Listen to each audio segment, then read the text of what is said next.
రాజన్న సిరిసిల్ల జిల్లా పరిధిలో ఉన్న 26 గ్రూప్ 2 పరీక్ష కేంద్రాల వద్ద పటిష్ట భద్రత ఏర్పాటు చేశామని జిల్లా ఎస్పీ అఖిల్ మహాజన్ తెలిపారు.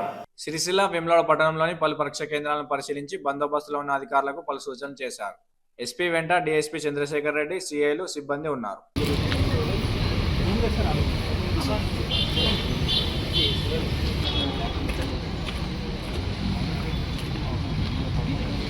This is 9:50.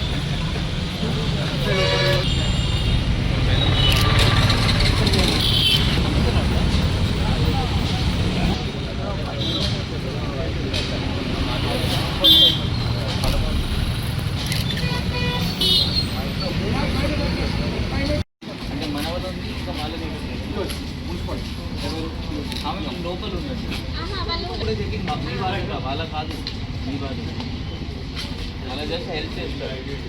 మీకు ఐడెంటిఫికేషన్ డిపార్ట్మెంట్ లాగా కొంతమంది ఇది నేర్చుకుని వస్తారు చలికాలం వల్ల. అది కూడా అప్పుడు దానిలో దాదాపు మన జిల్లాలో 20-50 సెంటర్స్ ఉన్నాయి. అండ్ అందరు మనం పోలీస్ బందోబస్తు ఏర్పాటు చేసాము. ప్రతి సెంటర్కి ఒక ఎస్ఐ ఇన్ఛార్జ్ పెట్టుకున్నాము. 2-3 మేల్ కానిస్టేబుల్స్, ఒక ఫీమేల్ కానిస్టేబుల్ అందరికీ చెకింగ్ చేసి వాళ్ళ లోకల్ చీఫ్ సూపరింటెండెంట్తో సహా చెకింగ్ ఆఫీసర్స్తో సహా మనం కూడా చెకింగ్ కొంచెం హెల్ప్ చేస్తున్నాము. వాళ్ళకి ఈ 9:30 అని గేట్స్ క్లోజ్ అవుతుంది. వాళ్ళ చీఫ్ సూపరింటెండెంట్ వచ్చి గేట్స్ క్లోజ్ చేస్తారు. ఈ రేపు కూడా ఎగ్జామ్ కంటిన్యూ అవుతుంది. రేపు కూడా 2 సెషన్స్ కూడా ఉన్నాయి. అందరు పిల్లలు గుర్తు వాళ్ళకి ఈ కొన్ని రూల్స్ ఉన్నాయి దీనిలో.